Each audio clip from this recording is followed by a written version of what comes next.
காலை வைத்து கஞ்சி குடித்தா கூட சந்தோஷமாக இருந்தீங்க. ஆனால் முதல்ல வந்தது அப்பாவுக்கோ, அப்பா நல்லா இருந்த அம்மாவுக்கோ, அம்மா நல்லா இருந்த தாத்தாவுக்கோ, தாத்தா நல்லா இருந்த பாட்டிக்கோ, இவங்க நல்லா இருந்த மனைவிக்கோ, மனைவி நல்லா இருந்த பிள்ளைங்களுக்கோ, அல்லது எல்லாம் நல்லா இருந்த உங்களுக்கோ, யாருக்காவது ஒருத்தருக்கு பார்த்தீங்கன்னா இந்த மாதிரி தேவையில்லாத விரயங்கள், தேவையில்லாத பிரச்சனைகள் எல்லாம் கொடுத்துக்கிட்டு இருந்தது. இதனால் மன உளைச்சல் ஆச்சு. அதுக்கப்புறம் வேலைக்கு நம்ம வேலையோட டைம் குறைஞ்சது. அதுக்கப்புறம் வருமானம் குறைஞ்சது. அதுக்கப்புறம் பார்த்தீங்கன்னா மெடிக்கல் செலவு, டேப்லெட்டு, இதர செலவுகள் பண்ணினீங்க, கடன் வாங்கி பண்ணினீங்க, கடன் பிரச்சனை கழுத்து பிடிக்கிற மாதிரி வந்தது. இதில் நிம்மதி போச்சு. இதனால் மன உளைச்சலுக்கு ஆனாலிங்க. அப்போ கிட்டத்தட்ட மகர ராசிக்காரங்களுக்கு சொல்லும் அப்படின்னா, அப்படி பார்த்தீங்கன்னா உங்களுக்கு ராகு கேது பயிற்சின்றது பார்த்தீங்க அப்படின்னா முழுக்க நல்லா இல்லை. இது யாரும் உங்களுக்கு கண்டிப்பாக மாற்றம் சொல்ல முடியாது. காரணம் என்ன அப்படின்னா, உங்களுக்கு 3ஆம் இடத்துல இருந்த ராகு பகவான் இப்போ 2ஆம் இடத்துக்கு வந்திருக்கிறார். ஏன்னா ராகு கேதுன்றவர் குடும்பத்தை பார்க்கக்கூடாது. இப்போ உங்களுக்கு கேது பகவான், ராகு பகவான் குடும்ப ராகுவை வந்திருக்கிறார் குடும்பத்துக்குள்ளார். ஏன்னா ராகுன்றது தலை, கேதுன்றது வால். ஏன்னா ராகு கேதுன்னா பாம்பு இல்லைங்களா? அதாவது எப்படி சொல்கிறது அப்படின்னா, நம்ம காலை சுற்றிக்கிட்டு இருந்த பாம்பு கடிக்காது விடாதுன்னு சொல்லுவாங்க. விசுவா வசு வருடத்துடைய தமிழ் புத்தாண்டு பலன்களை பற்றி தான் இந்த காணொலியில் பார்த்துட்ருக்குறோம். இந்த விசுவா வசு வருட பிறக்கக்கூடிய தருணம் அப்படின்னு பார்த்தீங்கன்னா, சித்திரை மாதம் 1ஆம் தேதி திங்கட்கிழமை அதிகாலையில், அதாவது இன்றைக்கி சுவாதி நட்சத்திரம் 2ஆம் பாதத்தில், துலாம் ராசியில், மீன லக்னத்தில், ராகு பகவானுடைய திசையில் 192 டிகிரியில் ஏப்ரல் மாதம் 14ஆம் தேதி அன்னைக்கு இந்த வருடம் பிறக்கப்படுது.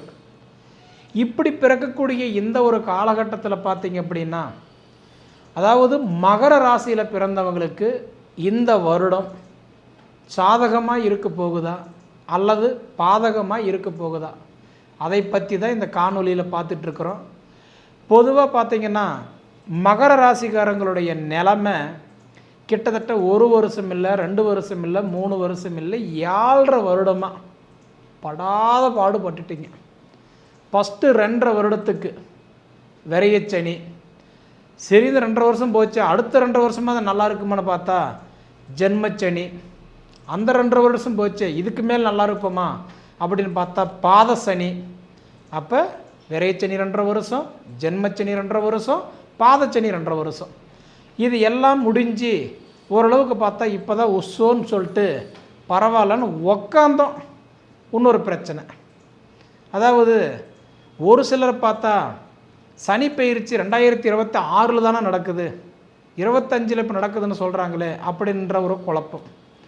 25லேயே இப்போ சனி பயிற்சி நடக்குது, 26லேயும் சனி பயிற்சி நடக்குது. இது ரெண்டுமே உண்மை தான். இதுக்கும் அதுக்கு என்ன வித்தியாசம்? ஒரு விஷயம் நல்லா புரிஞ்சுக்கோங்க. நம்மளுக்கு விவரம் தெரிஞ்ச காலத்தில் ஒரு வருஷம் அப்படின்னா 365 நாள், ஒரு வருடம் அப்படின்னா 365 நாள். ஆனால் இது பார்த்தீங்க அப்படின்னா வாக்கியத்துப்படி அந்த காலத்தில் நீங்கள் ஜாதகத்தை எழுதினாலும் சரி, ஜாதகத்தை நீங்கள் பார்த்தாலும் சரி, ஒரு கிரக பயிற்சி ஆகும்போது பலன்களை சொல்கிறதாக இருக்கட்டும், கோயிலில் பூஜைகள் நடக்கிறதாகட்டும், எல்லாமே ஒன்று தான் இருந்தது, வாக்கியம் மட்டும்தான் இருந்தது.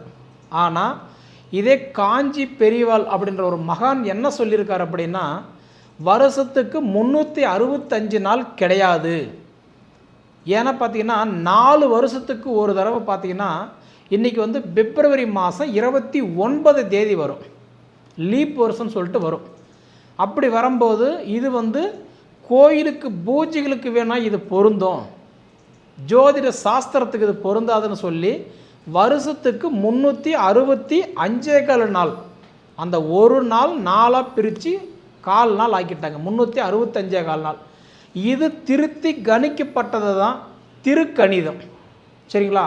அந்த திருக்கணித முறைப்படி இப்போ நீங்கள் எங்கே கொண்டு போய் ஜாதகத்தை கொடுத்து கேட்டாலும் திருக்கணிதம் தான் பேசும். சரிங்களா? திருக்கணித முறைப்படி கிரக பயிற்சி ஆகும்போது கோயிலில் பூஜைகள் பண்ண மாட்டாங்க, ஆனால் வாக்கியத்துக்கு ஆகும்போது கோயிலில் பூஜை பண்ணுவாங்க. சரிங்களா? இப்படி இருக்கக்கூடிய இந்த காலகட்டத்தில் பார்த்தீங்கன்னா, அப்போ இப்போ நடக்கக்கூடியது திருக்கணித முறைப்படி இப்போ சனி பயிற்சி ஆயிட்டார் இந்த மார்ச் 29. வாக்கியத்துக்கு பார்த்தீங்கன்னா 26 தான் ஆகுது. எப்பயுமே இவ்வளவு இடைவெளி டிஸ்டன்ஸ் நடந்ததே கிடையாது. இது ஒரு வரலாறுல இது ஒரு ரெக்கார்டிங்னு சொல்லலாம். கிட்டத்தட்ட 10 நாள் 15 நாள் அல்லது ஒரு மாதம் முன்ன பின்ன நடக்கும். இப்போ கிட்டத்தட்ட 25 26 ஒரு வருஷம் இடைவேளை காலத்தில் நடக்கிறது. எனக்கு தெரிஞ்சு இது ஒரு ஆச்சரியமான விஷயந்தான். இது இல்லை நம்ம சொல்ல முடியாது. இருந்தாலும் திருக்கணித முறைப்படி, அதாவது மகர ராசிக்காரங்களுக்கு விரைச்சனி, ஜென்மச்சனி, பாதச்சனி இந்த 7.5 வருஷம் முடிஞ்சு வெளியில் வந்துட்டீங்க. சரிங்களா? இதுக்கு மேலே உங்கள் நேரம் ஒரு பொற்காலம்னு நம்ம சொல்லுவேன். இதில் யாரும் நான் இல்லைன்னா சொல்ல முடியாது, மறுக்கவும் முடியாது. சனி பகவான் ஒரு வீட்டிலிருந்து ஒரு வீட்டுக்கு மாறுறது பார்த்தீங்கன்னா 2.5 வருடத்துக்கு ஒரு தடவை மாறுவார். அப்போ இப்போ கரெக்டாக மாறிட்டார். 2.5 வருடத்துக்கு ஒரு தடவை மாறிட்டார். இப்போ அடுத்தது பார்த்தீங்கன்னா 26 மாறினார்னா அப்போ 3.5 வருஷத்துக்கு ஒரு தடவை மாறுறாரு கிடையாது இல்லையா? 2.5 வருடம் ஆல்ரெடி ஏற்கனவே ஆனதுனால தான் இப்போ சனி பெயர்ச்சி நடந்திருக்குது. சரிங்களா? அதனால் பிரச்சனைன்றதை எடுத்துக்கிட்டோம் அப்படின்னா அது எல்லாமே பிரச்சனை தான், குழப்பம்தான். மைண்டு ஒரு நிலைப்படுத்திக்கோங்க. திருக்கணித முறைப்படி இப்போ சனி பெயர்ச்சி ஆயிருக்கிறாரு. இதில் யாருமே நம்ம இல்லைன்னுலாம் சொல்ல முடியாது. சரிங்களா? அப்படி பார்த்தீங்கன்னா இந்த விசுவாவாசு வருடத்தில் பார்த்தீங்கன்னா உங்களுக்கு இப்போ சனி பெயர்ச்சி ஆகிருக்கிறாருன்னா அடுத்தது 2027 வருஷம். சரிங்களா? அதாவது 6வது மாதம் 3ஆம் தேதி தான் மீண்டும் சனி பகவான் மீன ராசியிலிருந்து மேச ராசிக்கு மாறுவார். அப்போ 2 வருஷம் 2 மாதம் 5 நாள் அப்படின்றது மீன ராசியில் போய் சனி பகவான் உட்கார்றாரு. இப்போ உட்காந்துட்டார். அப்படி உட்காந்தவர் உங்கள் ராசிக்கு 2ஆம் இடம் குடும்பச்சனியாக இருந்து இப்போ 3ஆம் இடத்துக்கு இப்போ மாறிட்டார். அப்படி பார்த்தீங்கன்னா பாதச்சனி முடிஞ்சு சகாய சனியை உட்காந்துருக்கிறார். இதுக்கு மேலே உங்களுக்கு எல்லாமே சகாயமாக பண்ணி கொடுக்க போகிறார். முடிஞ்ச வரைக்கும் படிப்பு இல்லையா, படிப்பு தரம் உயரும். படிச்சுட்டு வேலை இல்லையா, வேலை வாய்ப்பு கண்டிப்பாக உங்களுக்கு தேடி வரும். சொந்த வீடு வாசல் கட்ட முடியலைங்க, கட்டிட்டு பாதியை போட்டிருக்குறேன்னு சொல்கிறீங்களா, உங்களுடைய வீட்டு பிரச்சனை கண்டிப்பாக தீரும். மொத்தத்தில் உங்களுக்கு இடம் பிரச்சனை, கல்வி பிரச்சனை, குடும்ப பிரச்சனை, மெயினாக கடன் பிரச்சனை எதாக இருந்தாலும் உங்களுக்கு இதுக்கு மேலே நடக்க போகுது. ஏன்னா இதுக்கு முன்னாடி கடன்னா என்னன்னு தெரியாமல், கஷ்டம்னா என்னன்னு தெரியாமல் நிம்மதியாக இருந்தீங்க. காலை வைத்து கஞ்சி குடித்தா கூட சந்தோஷமாக இருந்தீங்க. ஆனால் முதல்ல வந்தது அப்பாவுக்கோ, அப்பா நல்லா இருந்த அம்மாவுக்கோ, அம்மா நல்லா இருந்த தாத்தாவுக்கோ, தாத்தா நல்லா இருந்த பாட்டிக்கோ, இவங்க நல்லா இருந்த மனைவிக்கோ, மனைவி நல்லா இருந்த பிள்ளைங்களுக்கோ, அல்லது எல்லாம் நல்லா இருந்த உங்களுக்கோ, யாருக்காவது ஒருத்தருக்கு பார்த்தீங்கன்னா இந்த மாதிரி தேவையில்லாத விரயங்கள், தேவையில்லாத பிரச்சனைகள் எல்லாம் கொடுத்துக்கிட்டு இருந்தது. இதனால் மன உளைச்சல் ஆச்சு. அதுக்கப்புறம் வேலைக்கு நம்ம வேலையோட டைம் குறைஞ்சது. அதுக்கப்புறம் வருமானம் குறைஞ்சது. அதுக்கப்புறம் பார்த்தீங்கன்னா மெடிக்கல் செலவு, டேப்லெட்டு, இதர செலவுகள் பண்ணினீங்க, கடன் வாங்கி பண்ணினீங்க, கடன் பிரச்சனை கழுத்து பிடிக்கிற மாதிரி வந்தது. இதில் நிம்மதி போச்சு. இதனால் மன உளைச்சலுக்கு ஆனாலிங்க. அப்போ கிட்டத்தட்ட மகர ராசிக்காரங்களுக்கு சொல்லணும் அப்படின்னா, சொந்தமாக நீங்கள் வீடு வாசல் இல்லாதவங்களுக்கு சொந்த மண்மனையில் உட்கார போகிறீங்க, வீடு வாசல் ஆல்ட்ரேஷன் பண்ண போகிறீங்க, தொழில் விரிவுபடுத்த போகிறீங்க, மொத்தத்தில் உங்களுடைய பிள்ளைங்களுடைய எதிர்காலத்தை மாற்றி அமைக்க போகிறீங்க. இது எல்லாமே நடக்கும். இதை நான் மனசார சொல்கிறேன். ஒன்றாச்சுங்களா? அடுத்தது பார்த்தீங்க அப்படின்னா சித்திரை மாதம் 31ஆம் தேதி, சித்திரை 31ஆம் தேதி குரு பெயர்ச்சி ஆகுது. அதாவது மே மாதம் 14ஆம் தேதி குரு பெயர்ச்சி ஆகுது. அப்போ குரு பகவான் ரிஷப ராசியிலிருந்து மிதுன ராசிக்கு குரு மாறுறாரு. அப்போ உங்கள் ராசிக்கு 5ஆம் இடத்துல இருக்கிற குரு பகவான் 6ஆம் இடத்துக்கு வராரு. 5ஆம் இடத்துலன்றது பார்த்தீங்கன்னா பூர்வ புண்ணிய குருவாக இருந்தவர் இன்றைக்கி ருணரோக சத்ரு குருவாக வராரு. இது அருமையான உங்களுக்கு ஒரு தருணம். கிட்டத்தட்ட சொல்லணும் அப்படின்னா கஷ்டம்னு சொல்கிறத விட அருமையான யோகம்னு சொல்லலாம். ஏன்னா இன்றைக்கி 6ஆம் இடம்ன்றது ருணரோக சத்ரு குருவாக வராரு. அப்படி வரக்கூடிய நேரத்தில் புத்திர செல்வங்கள் பெருகும். உங்களுக்கு திருமண தடைகள் கண்டிப்பாக விலகும். திருமண தடைகள்லாம் இருந்தது அப்படின்னா, ஏன்னா நிறைய பேருக்கு ஒரு பொண்ணு பார்த்துட்டு வந்திருப்பீங்க. ஆனால் நீங்கள் பார்த்த நேரம் அவங்களுக்கு கல்யாணம் ஆகிருக்கும், உங்களுக்கு ஆகிருக்காது. உங்களை பார்த்துட்டு போயிருப்பாங்க. ஆகாதவங்களுக்கு கூட உங்களுக்கு பார்த்துட்டு போகிற நேரம் அவங்களுக்கு கல்யாணம் ஆகிருக்கும். அப்போ இது கல்யாணம்ன்றது ஒரு 1000 காலத்து பயிர் மாதிரி. சரிங்களா? வரம், அந்த வரம் அப்படின்றது நிச்சயமாக சொல்கிறேன்.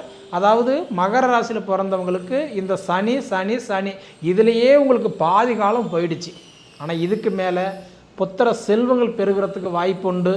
அடுத்தது திருமண தடைகள் விலகிறதுக்கு வாய்ப்பு உண்டு. பிரிஞ்சு குடும்பம் ஒன்றா சேர்றதுக்கு ஒரு வாய்ப்பு உண்டு. இதை தவிர இந்த விவசாயம், பூமி, ஆடு மாடு, பால், வாகனத்தை நம்பி இருக்கிறவங்களுக்கு அப்படி பார்த்தீங்கன்னா உங்களுக்கு ராகு கேது பயிற்சின்றது வந்து பார்த்தீங்க அப்படின்னா முழுக்க முழுக்க நல்லா இல்லை. இது யாரும் உங்களுக்கு வந்து கண்டிப்பாக மாற்றம் சொல்ல முடியாது. காரணம் என்ன அப்படின்னா உங்களுக்கு 3ஆம் இடத்துல இருந்த ராகு பகவான் இப்போ 2ஆம் இடத்துக்கு வந்திருக்கிறார். ஏன்னா ராகு கேதுன்றவர் குடும்பத்தை பார்க்கக்கூடாது. இப்போ உங்களுக்கு வந்து கேது பகவான், ராகு பகவான் குடும்ப ராகுவை வந்திருக்கிறார் குடும்பத்துக்குள்ளார். ஏன்னா ராகுன்றது தலை, கேதுன்றது வால். ஏன்னா ராகு கேதுன்னா பாம்பு இல்லைங்களா? அதாவது எப்படி சொல்கிறது அப்படின்னா நம்ம காலை சுற்றிக்கிட்டு இருந்த பாம்பு கடிக்காது விடாதுன்னு சொல்லுவாங்க. அந்த மாதிரி அந்த ராகு பகவான் உங்கள் குடும்ப ராகுவாக வந்திருக்கிறதுனால குடும்பத்துக்குள்ளார அந்நுணியங்கள் அதிகமாகும், கருத்து வேறுபாடுகள் அதிகமாகும்.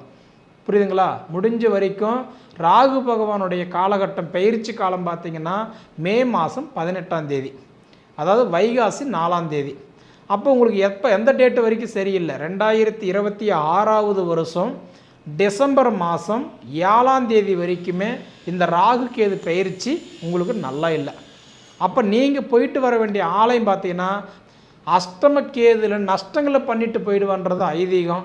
கேது பகவான் உட்காந்துருக்கிற இடமும் உங்களுக்கு சரியில்லை.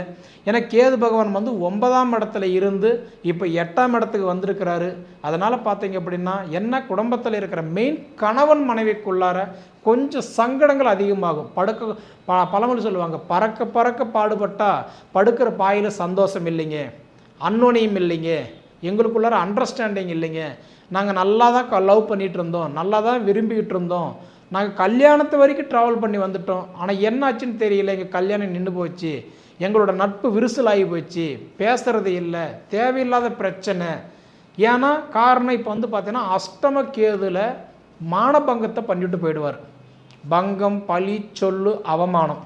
அதனால் முடிஞ்ச வரைக்கும் நீங்கள் ஒரு அண்ணன் தம்பிக்கிட்ட பேசுகிற மாதிரி இருந்தால் கூட யோசித்து பேசக்கூடிய காலம் மகர ராசிக்காரங்களுக்கு உண்டு. சரிங்களா? என்ன உங்களுக்கு நல்ல ஒரு விஷயம் புரிஞ்சுக்கோங்க, ராகு கேது பயிற்சி நல்லா இல்லை. சரிங்களா? அதனால் முடிஞ்ச வரைக்கும் நீங்கள் என்ன பண்ணுறீங்கன்னா போகணும்னு நினச்சா நான் சொல்கிற மாதிரி காலாஸ்திரி போயிட்டு வாங்க. 2வது வந்து பார்த்துட்டிங்கன்னா திருநாகேஸ்வரம் போயிட்டு வாங்க. இது உங்களுக்கு கண்டிப்பாக நல்லது. அப்படி போக முடியாத ஒரு சூழ்நிலையாக இருந்தால் பக்கத்தில் உங்களுக்கு இந்த புத்தாங்கன்னு இருக்குது பாருங்கள், புத்து கோயில் சொல்லுவாங்க, அதுக்கு போயிட்டு அதாவது பால் ஊற்றிட்டு முட்டை உடச்சி வச்சுட்டு சாமி கும்பிட்டு வர அங்கே ஒரு 9 வாரம் கண்டிப்பாக போங்க. உங்களுக்கு நிறைய பேருக்கு இந்த ஸ்கின் அலர்ஜி, உடல் உபாதிகள், ஏன்னா சர்ப்பம் தொட்டு நமக்கு ஏதாவது ஒரு தொந்தரவுகள் வர மாதிரி இருந்தால் கண்டிப்பாக கொஞ்சம் சரியாகும். சரிங்களா? இது வந்து பொது பலன். உங்கள் சுய ஜாதகத்தை பாருங்கள், பார்த்துட்டு எப்படி போனால் நல்லா இருக்குன்றதை முடிவு பண்ணி அதுக்கு தகுந்த மாதிரி நீங்கள் ட்ராவல் பண்ணினீங்கன்னா உங்கள் வாழ்க்கை நல்லா இருக்குன்றதில் மாற்றமே இல்லை. இருந்தாலும் குரோதி வருடத்தில் பட்ட கஷ்டம் இந்த உடைய விசுவாவாச வருடத்தில் கண்டிப்பாக படமாட்டீங்க, பயப்பட தேவையில்லை. உங்கள் மனசு தளராத நான் சொன்ன மாதிரி அதாவது ராகு கேதுக்கு மட்டும் பரிகாரம் பண்ணிக்கோங்க, கண்டிப்பாக உங்கள் வாழ்க்கை நல்லாயிருக்கும். இந்த வருஷம் சூப்பராக இருக்கும். சரிங்களா? சரி நேயர்களே, உங்கள் பொன்னான நேரத்தை ஒதுக்கி இவ்வளவு நேரம் என்னுடைய காணொலியை நீங்கள் முழுமையாக பார்த்ததுக்கு மனசார மனசில் இருந்து கேட்டுக்கிறேனுங்க. நன்றி.